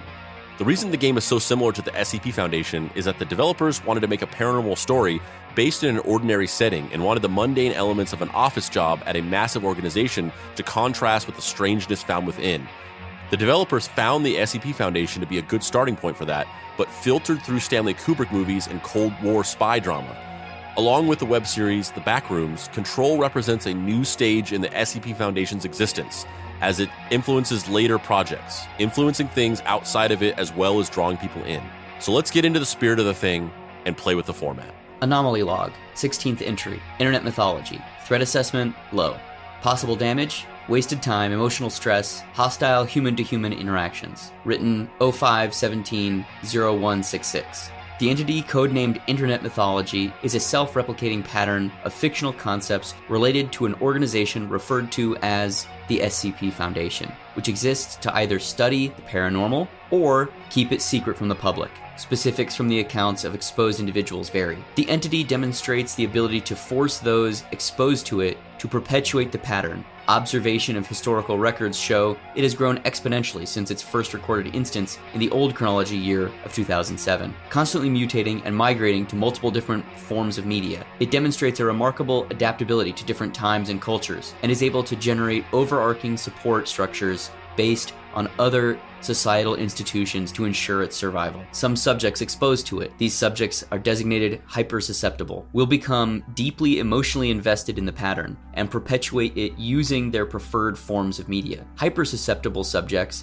will also spend large quantities of time observing different forms of the pattern and discussing it with other exposed individuals. Research suggests this is an altered form of the phenomena described in the 6th entry, the concept of fandom. The pattern appears to be focused at a single hub point, designated the center of mass. The form branches based on the hypersusceptible subjects propagating it into new formats, translation of pattern elements into other languages, facilitating major mutations, or having hostile interpersonal relations. As of the present time, none of these have resulted in a second center of mass size of the original, but the observation growth rate remains strong. Conclusion, mildly significant. Millions of idea patterns try and form every year. This one just happened to get really lucky. Besides, bad things seem to happen to people who get too cavalier with things they don't understand. That's all well and good, but where are we going to file this? Just put it in storage, somewhere between Trent Reznor and the best weed ever. So Dave, we've walked through the history of the SCP Foundation. We've read a bunch of stories. We've watched the short films. We've looked at the games. We've seen the behind-the-scenes wiki-level drama. What are your final thoughts on the organization that is dedicated to securing, controlling, and protecting? Is that what it is? I think so, yeah. I would say my final thoughts are, one, I was not that familiar with this before we started. Like, I knew vaguely that it existed, but I was not, like, deep in it. And after this, I totally am. I'm way fucking into it. I love things like the X-Files and the BPRD, and I love weird military bullshit too, you know? I'm into it. I'm way, way into it. I also really want to fucking play that game now. Like, I did not know that game existed. And the visuals of it look really fucking cool. Oh, you mean SCP-087, the staircase game? Yeah, yes. Yeah, definitely that. But having said all those positive things, it still gives me a little concern that there's just an entire generation of people that are like priming themselves to be involved in pseudo-fascistic us versus them thought. And as you have said multiple times, not that I think that this SCP collaborative creative exercise, which literally has hurt no one, is in any way significantly involved in what happened with QAnon or whatever the next version of that idea is. Like, they've already, Germany had their version of QAnon relatively recently, the Reichsbürger, where people were trying to overthrow the German government based on a conspiracy theory, all propagated through the internet and disseminated through this group collaborative open source fear mongering. And there's a part of me that's just like, this is so cool and I love everything about this. And there's another part of me that's like, and this is going to be our undoing. Like, not necessarily SCP, but just this idea of bringing this many people together and having them become invested in an identity and building the identity together is just how bad shit happens. Like, just real bad shit happens when there's that amount of focus on these subjects. And I don't even mean this about this. I think this is a purely benign, positive thing. Like, nobody got hurt from this, other than a couple people got stalked and a couple people got groomed, and like, but that's just life, right? Like, whenever you get people together, there's going to be frictions. And I'm not excusing that. It sucks. It's a tragedy. It's just statistically going to happen, and the best you can do is like put an end to it. Yeah, exactly. And it's not like they fostered that environment. They actively worked against it. And it's, I want to be somebody who looks at this and sees the positives of human ingenuity and the positives of getting together with people and collaboratively exercising and really kind of, yeah, we're going to fucking make stuff together and we're all going to have equal say in it. And, it's not going to be owned by some giant corporation. And this is great. But I also just think, I don't know that humans are on a purely biological level engineered to interact with this amount of other human, you know what I mean? And when you have exchanges of ideas on this level, it's very difficult to have it not immediately just devolve into our worst instincts and have the empathy completely stricken from it.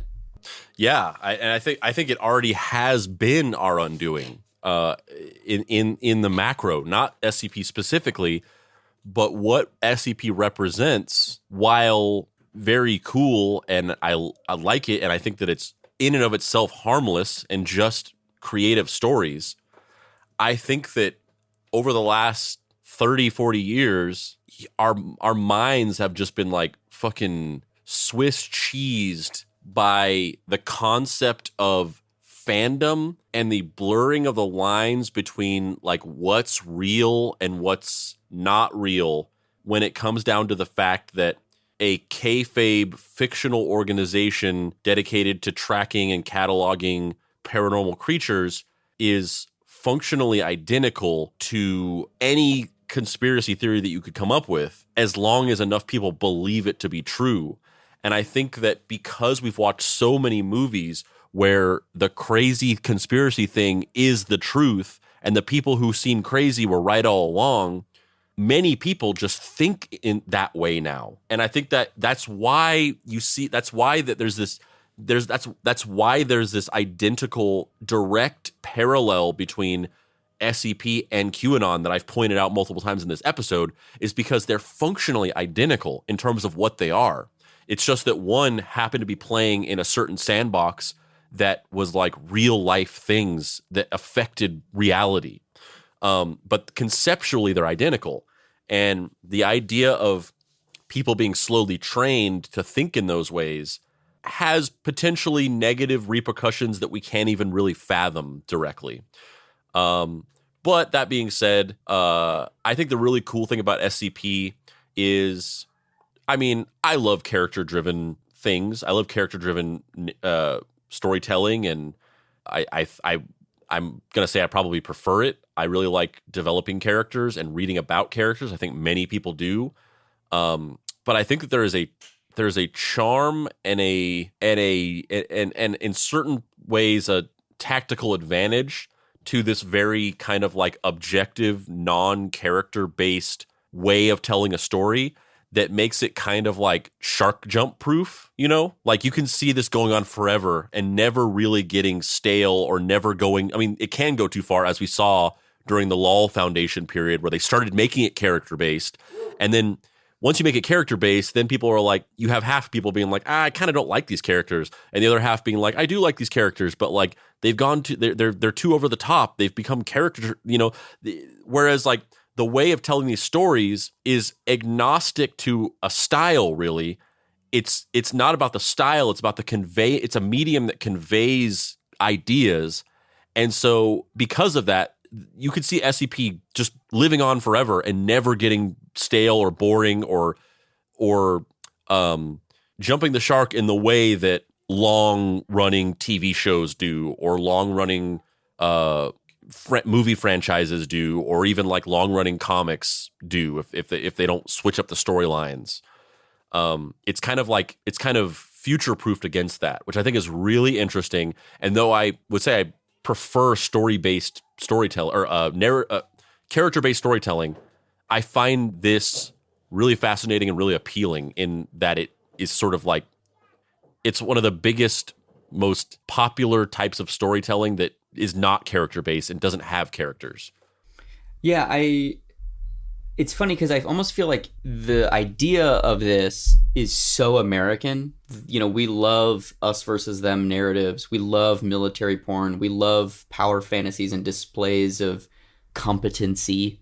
But the idea of not having a central focus figure feels very either European or Asian to me, where it's not about a single person, it's about the collective. And that's an interesting tension, which actually makes it feel global. You know what I mean? Like because of that back and forth, it makes the world feel like it's the tableau, not we're going to New Mexico. You know what I mean? And I like that a lot. You know, like how many American movies with a significant budget are produced in the style of like something like Hideaki Anno's fucking Shin Godzilla, where there is no protagonist. You're just following the bureaucracy of trying to deal with Godzilla. Like I loved that movie, and I loved that approach to it, and that movie would just not get made today. And even if it did get made today in America, it would not get made with unknown actors. You know, it'd be like Contagion, where every bit part is Matt Damon'd up, you know? And so even people who are supposed to appear unimportant and quotidian have an increased sense of narrative potency because they're played by people who play protagonists. And as a side note, I love Shin Godzilla, and I saw the LA premiere of it with the entire American voice cast of Dragon Ball Super and Grant Imahara, R.I.P. But yeah, and and also it's very interesting that what on its surface appears to be a run-of-the-mill series of creepypastas, when you dig a little bit deeper, you end up realizing was a bunch of kids in the early 2000s traumatized by 9/11 and coping with it by writing stories. Yeah. And I think that's a somewhat hopeful-ish, bleak. I mean, it's still bleak, but it's slightly more hopeful than what I was saying. Okay, Dave, so we've gone through this epic story of this internet media empire / sort of homegrown internet narrative world. But the thing that is interesting is I was reading Andrew's journals and I discovered something. The Mystery Treehouse has its own version of the SCP Paranormal Containment Unit. There's a warehouse where you and Andrew and your grandpas before you kept all of the paranormal and supernatural oddities that you found in your journeys. And I discovered this and I looked it up, and there's actually something that you have. I don't know why you've never told me this. I guess maybe it just didn't come up. But there's something called the Mystery Treehouse Extra Dimensional Catalog, and it's a cataloging of all of the paranormal oddities that you found in your adventures. And I actually curated a couple of those that we're going to read right now, and we're just going to read those and react to them. So let's do that right now. Sounds great. Also, I just want to say for the record, still makes me a little uncomfortable that you're digging through Andrew's journals, but it's fine. Whatever. I guess it's not really a act of privacy violation. The dude's fucking dead. So it became an act of necessity at some point, because you just dumped all of these responsibilities on me that I had zero clue or context for, like, how to navigate them. Whenever I moved in here, you just immediately dumped all of, like, the bills and, like, the bookkeeping for the business. So I literally just had to read these journals in order to know how to fucking do any of this shit. So we're gonna do that, and each of these catalog entries were written by one of the Mystery Treehouse Extra Dimensional Society's lab assistants. So we're gonna read the story, and we're gonna tell you which lab assistant wrote it, and then we're just gonna react to them and say, see what we think about these stories, how well they capture these real life things that are actually real, that you have actually encountered in your journeys. So this first one, this is Mystery Treehouse Extra Dimensional Catalog entry number 625 by Jay Bard. I didn't know we had them on the payroll. Yeah. Jay Bard works with us often. They're a stalwart supporter, listener of the show, and one-time former lab assistant. Yeah, I mean, I know they listen to the show, but I didn't know that they were working for us. Yeah. Well, they don't currently. They did previously during Andrew's tenure. That's probably why. Yeah, I guess maybe the post-traumatic stress disorder of wrangling a bunch of, like, extra dimensional creatures and oddities maybe got to them, and they had to retire early.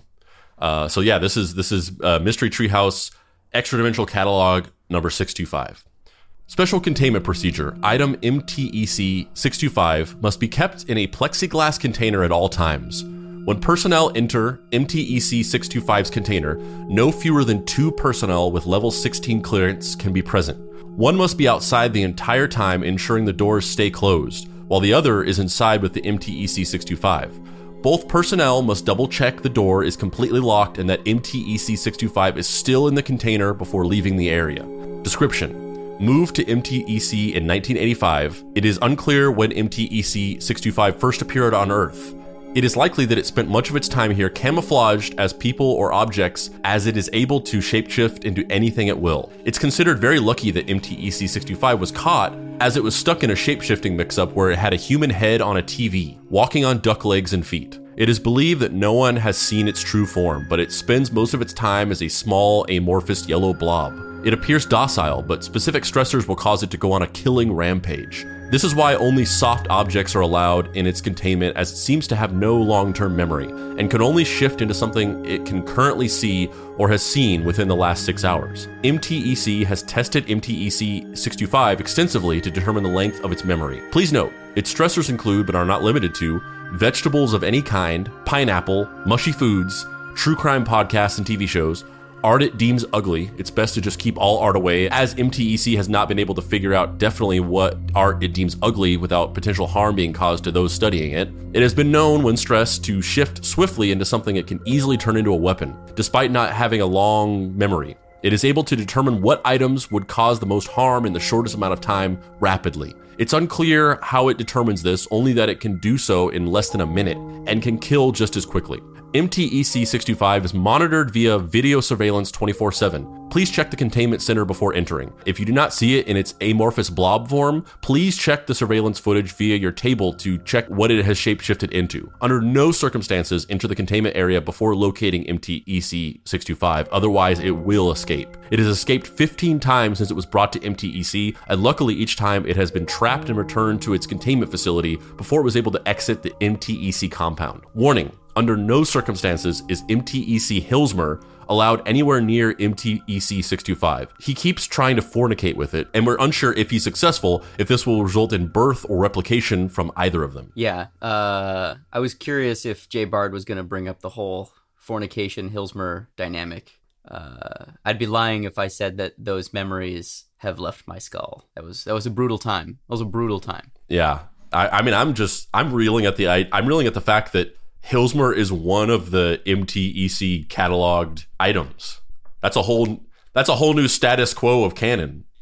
Well, most of them aren't conscious. You know, they're not sentient in the way that Hillsmer is, which is the reason why we took pity on him and let him be our roommate for forever and a day. Mostly because he promised to pay rent, and he fucking has never done that. So, you know.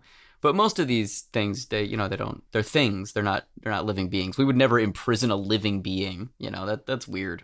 Well, so what do you think about MTEC-625? I think, there's two ways to evaluate these. One is kind of a fidelity towards the tone of the original SCP Foundation entries, and one is seeing how well the lab assistants meld the SCP Foundation ideas with Mystery Treehouse ideas.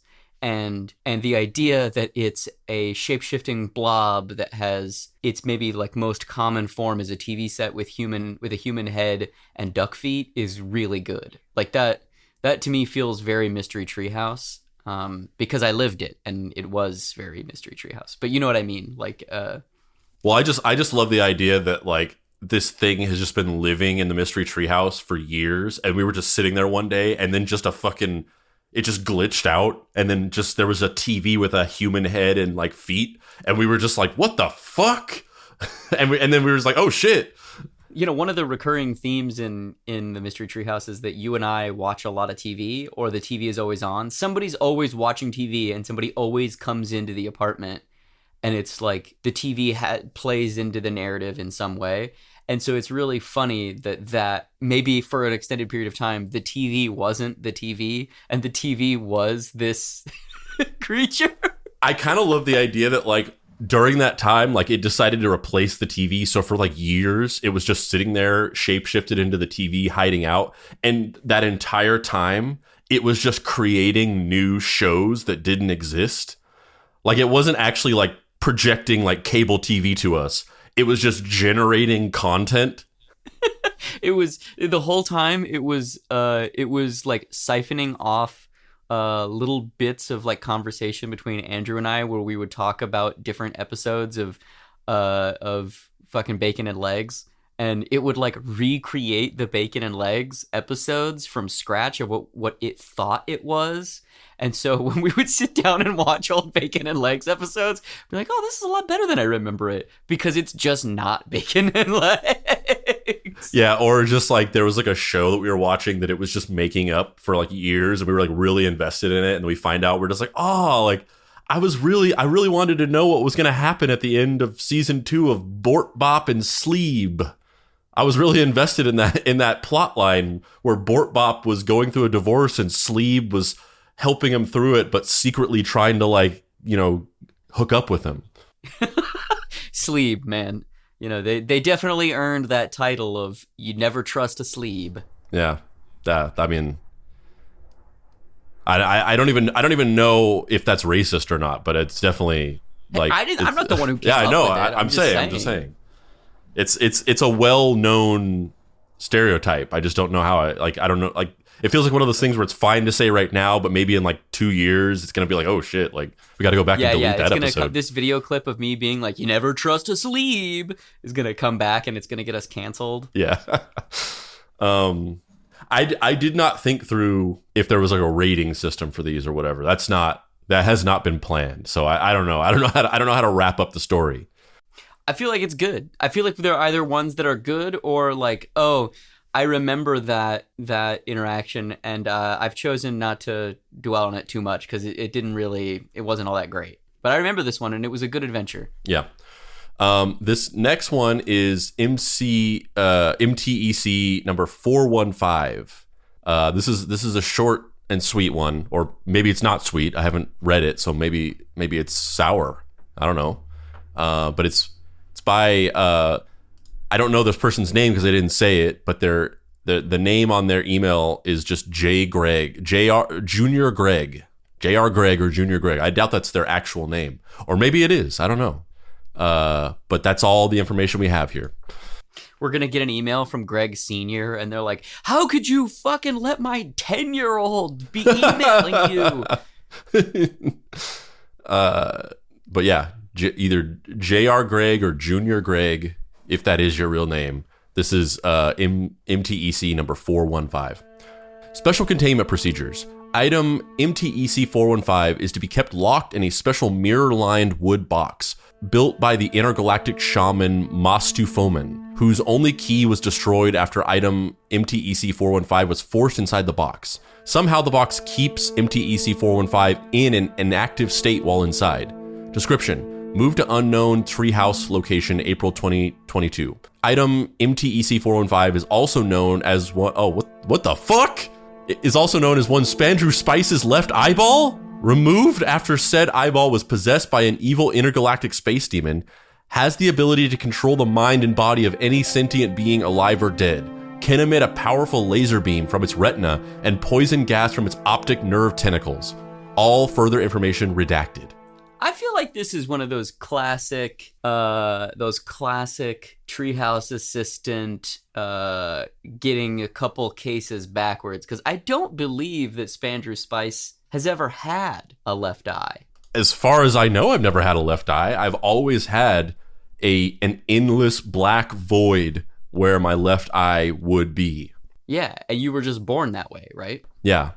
And up until recently, I just was like, I guess I just have this endless black void where my left eye should be. Kind of creeps people out, so I wear an eye patch. I mean, that's one of the things that we bonded over when you first came to the Mystery Treehouse, is to cheer me up after Andrew died. You and I went on a coquettish shopping montage, of different eye patches, eye patch shopping, and I was sitting there grumpy, sad, sullen, and then you'd come out wearing a different eye patch pose. Yeah. And I want like, you got life be hard to handle, like a flame that burns a candle, and a candle reach the flame. Oh yeah, well you.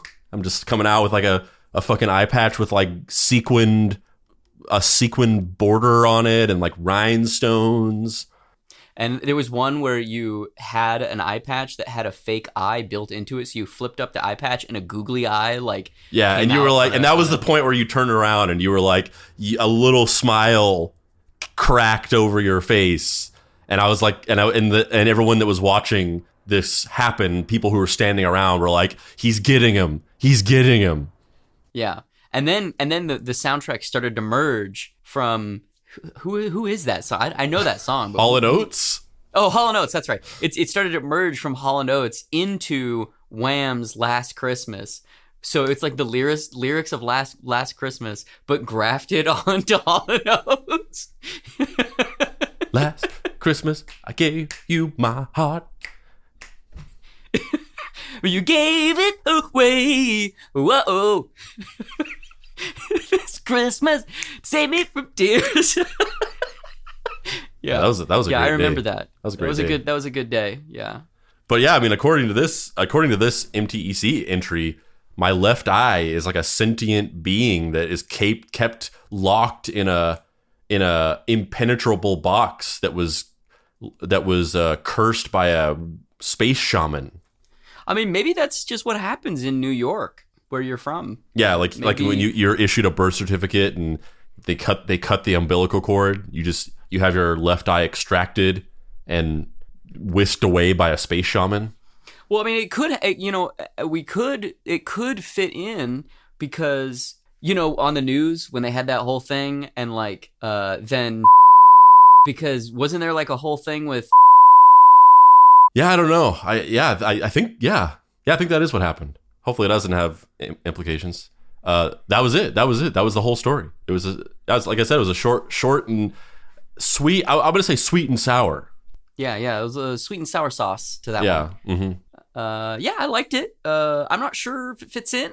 I'm not sure it's accurate, but I definitely like it. I think the idea of a sentient eyeball being kept in an impenetrable box it's a pretty creepy idea. I do too. I'm just a little concerned that if it is true and that's your eyeball, is there little sentient bacteria guys in your head from this? That's what's because I don't want to die in the middle of the night. So it's a little. Yeah, I mean, aside from the standalone creepiness of the story, I'm hoping that this doesn't have larger implications for just our actual direct lives. What was the name of the shaman again? Nastufoman. Nastufoman. That does ring a bell. That might be accurate. Nastufoman. Yeah, that does ring a bell. Yeah, I mean, I wouldn't remember. I was like a baby. Wait a minute. Wait, if I was a baby and then you remember it, how does that work? You think that you only remember? Are you aware of who Beethoven is? Like, come on. Who? The delightful Saint Bernard, who gets into zany hijinks. Yes, that is exactly what I'm talking about. Yes. All right. Well, so this next one is this is MTEC 142 by Donna Milligan. Special containment procedures. Item MTEC 142 is to be kept in a crystal chalice draped in purple silk, topped with the finest shining silver, positioned under a skylight in a perfectly round room. MTEC 142 is rendered inert by direct sunlight. The silk must be perfectly clean and the silver free of tarnish. Should the quality of any of the containment finery drop, MTEC 142 will become embarrassed and burst the eyeballs of anyone within a mile radius, unless they're kept in a impenetrable box, blessed by a shaman. The silk is to be changed weekly and the silver polished daily under the noonday sun. If all items are not in place and in pristine condition before the sun moves out of position, MTEC 142 begins to pour its raising light, destroying everything in its chamber instantly. No object can be left behind, nothing it can bounce light off of. If any of its light manages to escape the container, it will corrupt all light. Description: move to Site 67, 1481. Little is known about item number MTEC 142's origins. The chalice it rests in is marked with swirling symbols that might be its language. Perhaps an incantation to hold it there. Any who have sought to study it have been driven to madness, tearing the flesh from their very bones. MTEC 142 is vain and loathsome. No adornment of any kind is to be worn during maintenance procedures. It superheats any finery to liquid. Should the adornment not be deliquescent, it will burn to ash in seconds. Neither is pleasant for the unfortunate wearer. Echoes of dead stars roar from the chamber at every hour on the hour. A chimney of cacophony screaming for the sky, MTEC 142 hungers for a thing as yet unknown to man. Into it. I think in terms of fitting into the cold, sterile, kind of mechanical approach that SCP usually presents objects in, this one is a little shaky because sometimes it does that and sometimes it's a little bit more prosaic, but I love it. I love Lovecraftian kind of just unknowable, weird, the motivation is something the human mind cannot comprehend as a kind of an archetype for story and conflict generation. I really enjoy that stuff. Less enjoy Lovecraft's racism, not as cool. Oh yeah, I mean there's an episode coming on that. Yeah, for sure. But yeah, I really liked this one. What did you think? Yeah, I like. So what you're talking about, the sort of Lovecraftian, eldritch, unknowable, cosmic horror part of it, I like that it's that mixed with this almost, it's like, it's that married to this almost kind of funny concept of it being like incredibly vain, that it needs the like finest silks. And if it's like slightly dirty or not perfect, it just like throws a tantrum and fucking murders everybody. I kind of love that its motivations are very like vain. That's funny, but also creepy because of it. Because it's like the creepiness of this like weird eldritch horror that's like has these like human like vanity aspects to it. If memory recalls, we have to have specific attendants that are hired to clean its room, and they have to be like X models basically, because it does, if the person isn't physically appealing enough, it feels underappreciated and they just fucking evaporate. Yeah, which I didn't know that, and I just walked in there one day and nothing happened, and I was fine. Yeah. Your head got really big after that, and I firmly believe if I went into that room, I would be also left alone, but I'm not gonna chance it. Yeah, it's like, that's the thing, is like we both would be okay, but I just like blundered in there like completely unawares, whereas like you have like you're not confident enough to like risk it though. No, I'm never gonna go in there. No, that's not a risk I need to take. You don't want to confront the reality of that. Yeah, and I so that's cool, but I also, there's almost like a secondary part of this where the idea that when it exudes this light, if the light is able to touch the light in the world, it will just like infect and destroy all light. That's genuinely disturbing and creepy. Just that one little part of it is almost like worth, that little part is almost worth the whole story. Yeah, I agree. Yeah, this one is really cool. I like this one a lot. And then this final one is actually by Lewis Poggie, who is the writer of the SCP series. Lewis Poggie, he wrote the SCP episodes. We worked with him on developing it out, and he put all of this crazy amount of research into the episode, and this is his MTEC entry. MTEC 899, Containment Class, Keep Away from Hillsmer. Special Containment Procedures. MTEC 899 is to be kept under 24/7 mock occupation by Mobile Task Force G46, house sitters, quote unquote. Agents are under order to scream obscenities at any civilian that crosses the property line of MTEC 899 lot and discharge rounds in the general direction of the trespasser.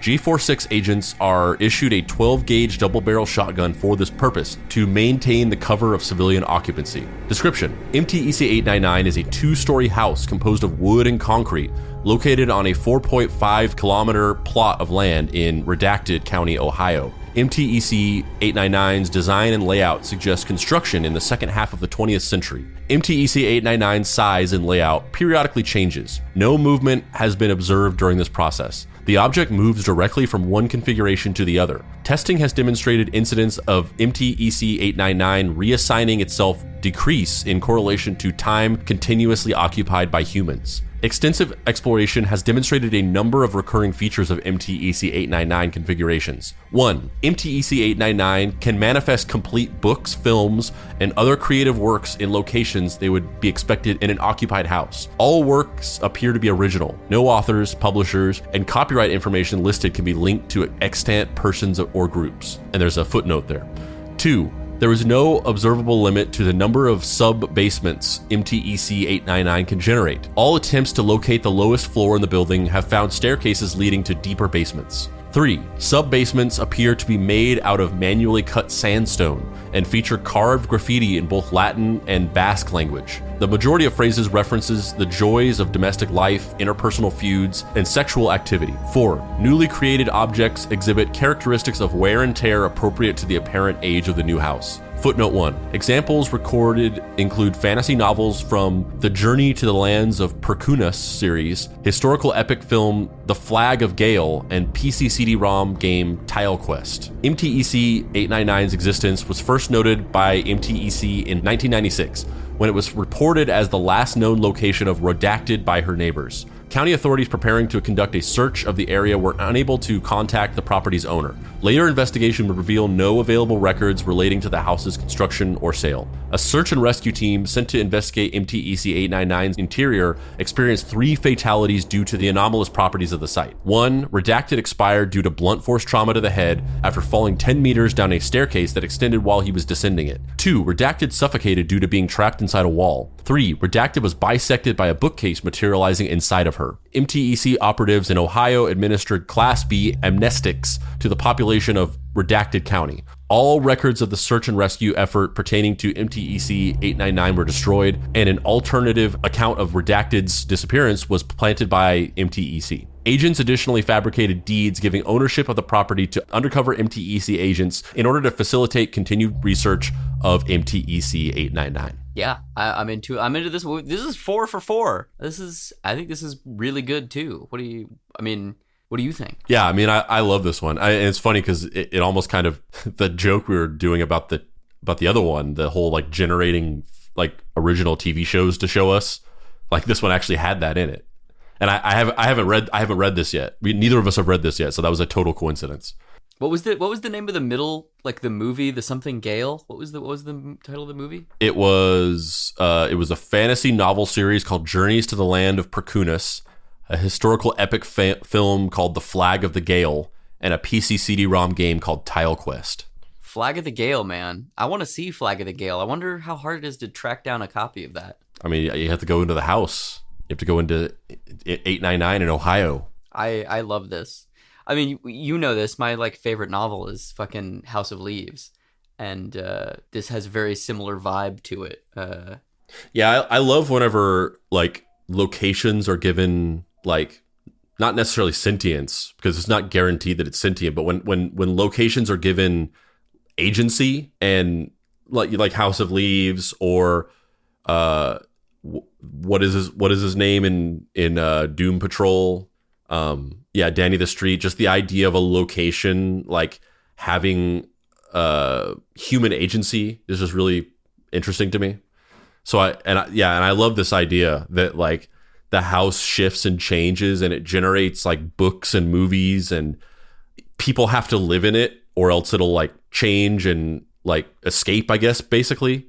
And like so you just have to have people like living in it and like playing house 24/7 to like that's the containment procedure, is just living in it. That's really interesting.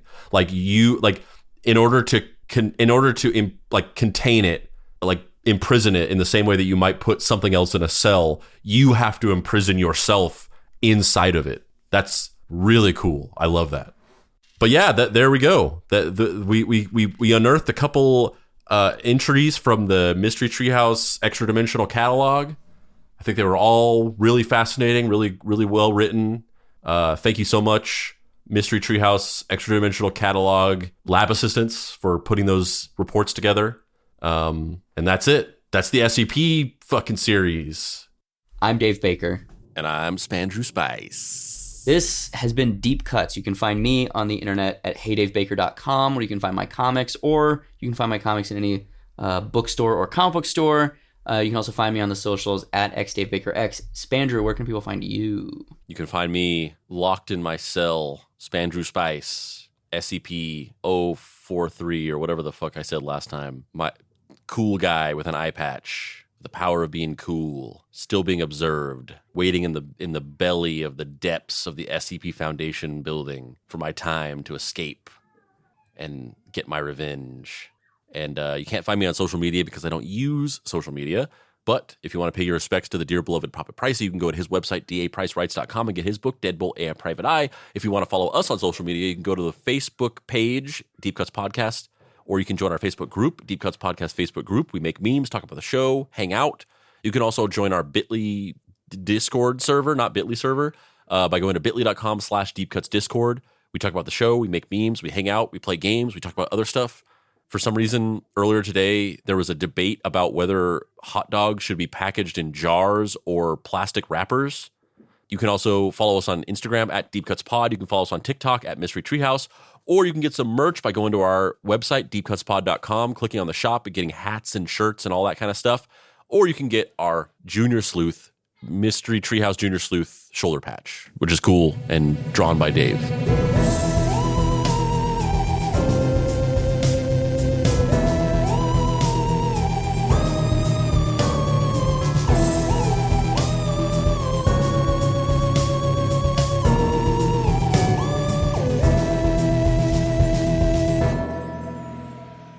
Deep Cuts is a production by Boy Genius Media. If you'd like to find this show and others like it, please visit boygeniusmedia.com or deepcutspod.com. If you want to join in on post-episode discussions, please join the Deep Cuts Podcast Facebook group. Finally, subscribe to our YouTube channel for additional video content.